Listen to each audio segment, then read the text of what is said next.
আজি আপোনালোক ইয়াত উপস্থিত হৈছে। আমি অহা 25 ফেব্ৰুৱাৰী 12 ফাগুন দেওবাৰ গুপ্তকাশী বিশ্বনাথ ঘাটত তিনিদিনীয়া কাৰ্যসূচীৰে একাদশ ৰুদ্ৰ মহাযজ্ঞৰ আয়োজন কৰিছোঁ। এই গুপ্তকাশী বিশ্বনাথ হাজাৰ বছৰ পুৰণি এখন কাশী স্থান, কিন্তু কালক্ৰমত গুপ্ত হৈ পৰিছিলে আৰু ইয়াত বহু দিনৰ পৰা আমি জনাৰ পৰাই ইয়াত তেনেধৰণৰ আমি এইবাৰ যি পূজাৰ আয়োজন কৰিবলৈ গৈছোঁ তেনেধৰণৰ এই ধৰণৰ যজ্ঞ ইয়াত হোৱা নাছিলে আৰু সেই হেতুকে বিভিন্নজনৰ পণ্ডিতৰ দিহা পৰামৰ্শত আমি শ্বাইনিং গ্ৰীণ নেশ্যন ৱেলফেয়াৰ ফাউণ্ডেশ্যনৰ তৰফৰ পৰা অহা 25 ফেব্ৰুৱাৰীৰ পৰা তিনিদিনীয়া কাৰ্যসূচীৰে একাদশ ৰুদ্ৰ মহাযজ্ঞৰ পূজাভাগ আয়োজন কৰিছোঁ। তদুপলক্ষে মহৰ্ষি আশ্ৰমৰ 15জন পণ্ডিত আহি এই যজ্ঞভাগ সম্পন্ন কৰিব।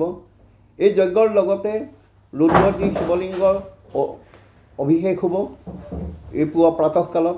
তাৰপিছত পূজা অৰ্চনা আৰম্ভ হ'ব। দিনৰ দুপৰৰ পৰা হোমযজ্ঞ একাদশ কুণ্ডত হোমযজ্ঞ আৰম্ভ হ'ব। অসমৰ বিভিন্ন প্ৰান্তৰ বহুতকেইজন মানুহে ইয়াত অংশগ্ৰহণো কৰিব।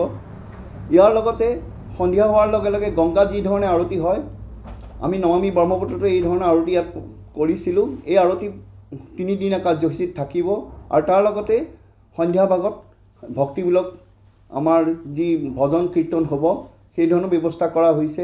লগতে সকলো ভক্তগণৰ কাৰণে প্ৰসাদৰ ব্যৱস্থা কৰা হৈছে। এই গুপ্তকাশী একচুৱেলি আমি এই কাৰ্যসূচী এইকাৰণে হাতত লৈছোঁ। প্ৰথম কথা হ'ল ইয়াৰ এটা গোটেই জেগাখনৰ উন্নত কাৰণে বা জেগাখনৰ এটা ভাইব্ৰেশ্যন বা পজিটিভ এনাৰ্জিৰ কাৰণে এই মহাযজ্ঞভাগ আয়োজন কৰা হৈছে। কাৰণ বিশ্বনাথ ঘাট পৰ্যটনৰ ক্ষেত্ৰতো বহুত পিছ পৰি আছে। আমি যথেষ্টখিনি 2011 চনৰ পৰা প্ৰয়াস কৰি আছোঁ। গতিকে এই যজ্ঞভাগৰ জৰিয়তে যাতে অসমৰ বিভিন্ন প্ৰান্তত বা ভাৰতৰ বিভিন্ন প্ৰান্তত এই খবৰ যাতে গৈ পেলাই পাওক আৰু সেই উদ্দেশ্যে আজি আপোনালোকক ইয়াত নিমন্ত্ৰণ জনাইছোঁ যাতে এই মহাযজ্ঞভাগৰ আপোনালোকৰ এটা প্ৰচাৰৰ ব্যৱস্থা কৰক, যাতে আমাৰ বিশ্বনাথ ঘাট ঐতিহ্যমণ্ডিত বিশ্বনাথ ঘাট গুপ্তকাশী পুনৰ উজ্জীৱিত হৈ উঠক। যি বাবাৰ স্থান, ইয়াত 27খন দেৱ দেৱালয় আছে, এই সকলো দেৱস্থান যাতে আকৌ পুনৰ উজ্জীৱিত হওক। উমাতুমনি যি নদীদ্বীপ আছে, এই নদীভাগতো এটা সুন্দৰ পৰিৱেশ সৃষ্টি হওক। ইয়াৰ লগতে আমি আৰু এটা আয়োজন কৰিছোঁ। আমাৰ বিধায়ক পুঁজিৰ পৰা আমাৰ যি আগতে ব্ৰহ্মপুত্ৰৰ মাজত যি এটা লেম্প পোষ্ট আছিলে ব্ৰিটিছৰ দিনৰ, সেই লেম্প পোষ্টটো ভাঙি গৈছিলে। পুনৰ সেইটো নিৰ্মাণৰ কাৰণে বিধায়ক পুঁজিৰ পৰা ব্যৱস্থা কৰা হৈছে। সেই লেমৰ যিটো মানুহৰ পোষ্ট হয় তাৰ ওপৰতে আমি এখন দি পেলাই এটা শিৱলিংগ 11 ফুটৰ শিৱলিংগ প্ৰতিষ্ঠা কৰাৰ এটা আমি প্ৰয়াস কৰিছোঁ। কিন্তু তদুপৰি এই ক্ষেত্ৰত এইবাৰ অস্থায়ী ব্যৱস্থাৰে কৰা হ'ব, কিন্তু দুমাহৰ পিছত ই স্থায়ী হ'ব।